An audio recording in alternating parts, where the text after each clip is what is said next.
Everyone, welcome to commerce lectures. I am Neha. आज हम करेंगे क्लास 11 बिजनेस स्टडीज। चैप्टर है हमारा स्मॉल बिजनेस और टॉपिक हम स्टार्ट कर रहे हैं कि स्मॉल स्केल इंडस्ट्री या स्मॉल बिजनेस क्या होता है। Enterprise which employs not more than 50% when using power, 100% for not using power. यानी एक ऐसी एंटरप्राइज जिसमें कि क्या होगा, कितने लोग काम कर रहे होंगे, अगर 50 से कम लोग काम कर रहे हैं, ठीक है, और वो एंटरप्राइज पावर यूज कर रही है यानी मशीन्स यूज कर रही है, तो वो स्मॉल स्केल इंडस्ट्री कहलाएगी।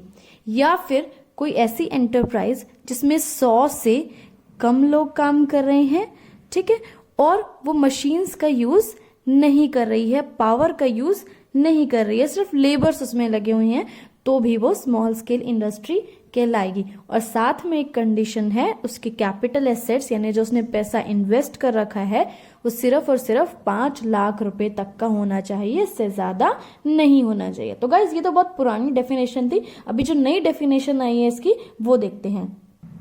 Government of India describe small industries on the basis of investment in plant and machinery. यानी अभी जो नई डेफिनेशन आई है उसमें गवर्नमेंट ने क्या बताया है कि कैसे डिसाइड किया जाएगा कि कौन सी एंटरप्राइज माइक्रो है, कौन सी स्मॉल है, कौन सी मीडियम है, उसकी इन्वेस्टमेंट के बेसिस पे, यानी उस एंटरप्राइज ने कितना पैसा लगा रखा है अपने एसेट्स में या अपनी प्लांट एंड मशीनरी में। सो देखो, अगर आपका मैन्युफैक्चरिंग बिजनेस है, कुछ मैन्युफैक्चरिंग आप कर रहे हो और आपने कितना पैसा लगाया हुआ है, 25 लाख रुपए तक लगाया हुआ है, तो आप माइक्रो एंटरप्राइज के अंदर आएंगे।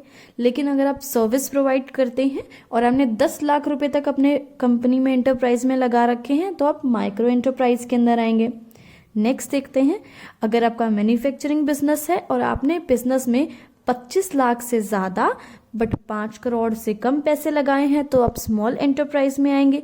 लेकिन आप सर्विस कोई प्रोवाइड करते हैं और आपने 10 लाख रुपए से ज्यादा और 2 करोड़ रुपए से कम पैसा लगाया है, तो आप स्मॉल एंटरप्राइज में आएंगे।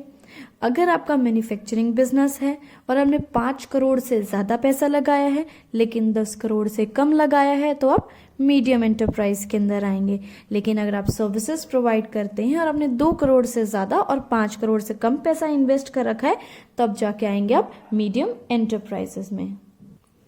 आगे हम अपना नेक्स्ट टॉपिक देखते हैं, कैरेक्टरिस्टिक्स और features of small scale industry. यानी स्मॉल स्केल इंडस्ट्री के क्या फीचर्स हैं। सबसे पहला पॉइंट है ओनरशिप, ठीक है।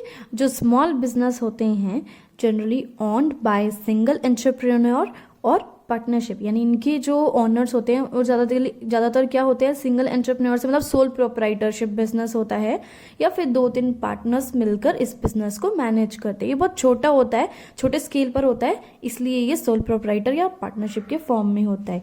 सेकेंड पॉइंट देखते हैं अब। सेकेंड पॉइंट है आपका इंडिपेंडेंट मैनेजमेंट। इसका क्या मतलब है, generally owned, managed and controlled by managers only.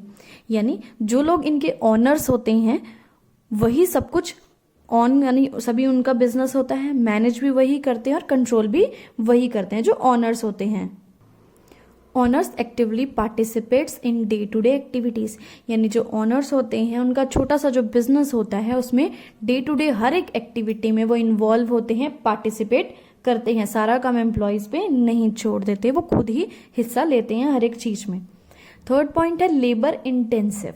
Labour intensive यानी जैसे 2 टाइप की चीजें होती हैं अपने, लेबर इंटेंसिव और कैपिटल इंटेंसिव। लेबर इंटेंसिव में क्या होता है, लेबर ज्यादा वर्क करती है। कैपिटल इंटेंसिव क्या होता है, उसमें कैपिटल यानी मशीन्स का ज्यादा यूज होता है। So these enterprises generally use labour intensive techniques. यानी इन एंटरप्राइजेस में बेसिकली क्या होता है, लेबर ज्यादा काम करती है, कैपिटल या फिर मशीन्स का कम यूज होता है। They do not use mechanized methods of production. यानी यहाँ पे प्रोडक्शन करने के लिए ज्यादा हाईली एडवांस्ड मशीन्स का यूज नहीं होता है। नेक्स्ट पॉइंट है आपका लिमिटेड इन्वेस्टमेंट। लिमिटेड यानी कम इन्वेस्टमेंट लगती है इस टाइप के बिजनेस में। These businesses require less investment, कम पैसा लगता है, because it does not use highly mechanised methods of production. क्योंकि इन बिजनेस में ज्यादा बड़ी बड़ी मशीन्स का यूज नहीं होता है। नेक्स्ट पॉइंट है आपका लिमिटेड एरिया ऑफ ऑपरेशन, यानी इसमें जो ऑपरेशंस या फंक्शंस परफॉर्म किए जाते हैं वो थोड़े से ही एरिया में किए जाते हैं। दे हैव रेस्ट्रिक्टेड जोन या फिर एरिया ऑफ ऑपरेशन, बहुत लिमिटेड इनका एरिया होता है जहां पर ये काम करते हैं। Depends mainly on local resources, और ये डिपेंड किस पर होते हैं, लोकल रिसोर्सेज, यानी आसपास से ही ये रॉ मटेरियल लेते हैं, ज्यादा दूर से नहीं मंगाते हैं। इनके पास इतना पैसा ही कहाँ होता है कि इतनी दूर दूर से रॉ मटेरियल लगवाएंगे, कॉस्ट बढ़वाएंगे। But products are exported all over the world, लेकिन इनके जो प्रोडक्ट्स होते हैं वो पूरे अपने वर्ल्ड में या फिर पूरे कंट्री में जो है बिकते हैं। जैसे कि बीड़ी वगैरह बनाते हैं ना, उसमें क्या होता है, लेबर्स ज्यादा यूज होती हैं और आसपास से ही वो अपना रॉ मटेरियल लेते हैं, वो छोटे बिजनेस होते हैं। नेक्स्ट पॉइंट देखते हैं, located in rural and semi urban areas. ये जितने भी बिजनेस होते हैं ये रूरल एरियाज में या सेमी अर्बन एरियाज में होते हैं, यानी बड़े बड़े पॉश एरियाज में बिजनेस नहीं होते हैं। Mostly these enterprises are located in rural और सेमी अर्बन एरियाज। ऐसा क्यों होता है, इसका रीजन क्या होता है, due to easy availability of labour, क्योंकि रूरल एरियाज में बहुत जो है आराम से जो है हमें लेबर मिल जाती है, चीप लेबर आसानी से मिल जाती है। नेक्स्ट पॉइंट देखते हैं, engaged in light consumer goods. और ये जो भी बिजनेस होते हैं ये बहुत ही लाइट कंज्यूमर गुड्स बनाते हैं, बहुत हैवी प्रोडक्ट्स ये नहीं बनाते हैं जिनमें मशीन्स का यूज हो। These industries are mostly engaged in production of light consumer goods and processing activities, यानी जिनमें छोटे छोटे प्रोसेस इन्वॉल्व हो, जैसे कि बीड़ी वगैरह बनाना, ठीक है, ऐसे छोटे छोटे कंज्यूमर गुड्स ये बनाते हैं बिजनेस, क्योंकि ये ज़्यादा मशीन्स का यूज़ नहीं करते हैं। इसी के साथ ये वीडियो खत्म हुआ। Thanks for watching this video, please like share and subscribe.